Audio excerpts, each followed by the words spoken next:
Alain, propos d'un Normand. Ouvrier de campagne. Le menuisier de campagne a une petite maison entourée d'un jardin. Là courent ses trois petits. Là, sa femme va et vient, du puits à la cuisine, lavant le linge, donnant l'herbe au lapin, préparant la soupe. Lui travaille en chantant, dans son atelier rempli de la bonne odeur des copeaux. S'il va travailler chez les autres, alors il s'en va d'un pas tranquille, humant l'air et observant la course des nuages. Et il ne rencontre pas de paysan sans parler un peu avec lui du soleil, du vent et de la pluie, de la prochaine moisson ou des travaux à faire.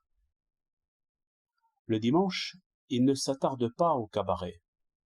Il soigne ses abeilles et cultive son jardin. Voilà un homme qui ne voit jamais un beau tableau, qui n'entend jamais de bonne musique, ni de conférences. Il ignore le téléphone et la lumière électrique. Il ne connaît d'autres machines que ses mains, ses outils et son tour. Pourtant, il sait bien des choses et s'instruit tous les jours, non par lecture ou ouï-dire, mais par vue directe. Non pour en parler, mais pour y penser. Voilà une vie d'homme à laquelle il ne manque pas grand-chose. L'ouvrier d'usine se lève avant le jour, dans une chambre mal éclairée, mal aérée.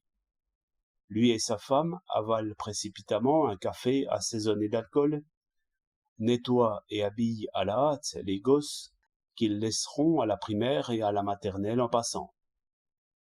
La femme emporte le petit qu'elle allaite jusqu'à l'usine, où est installée une étable pour enfants, qu'on appelle crèche.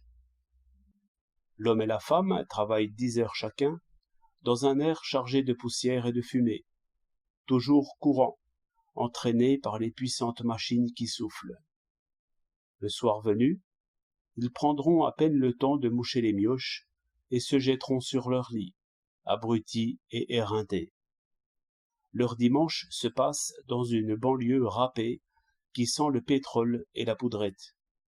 Après 20 ans de ce travail forcené, ils ne seront pas plus riches que le joyeux menuisier de campagne, ni en santé, ni en savoir, ni en argent.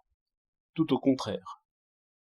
Voilà deux types d'existence qui peuvent servir à se représenter la cité idéale. Et, entre les deux, je n'hésite pas. La société parfaite ne m'apparaît pas comme une grande usine. 26 février 1907.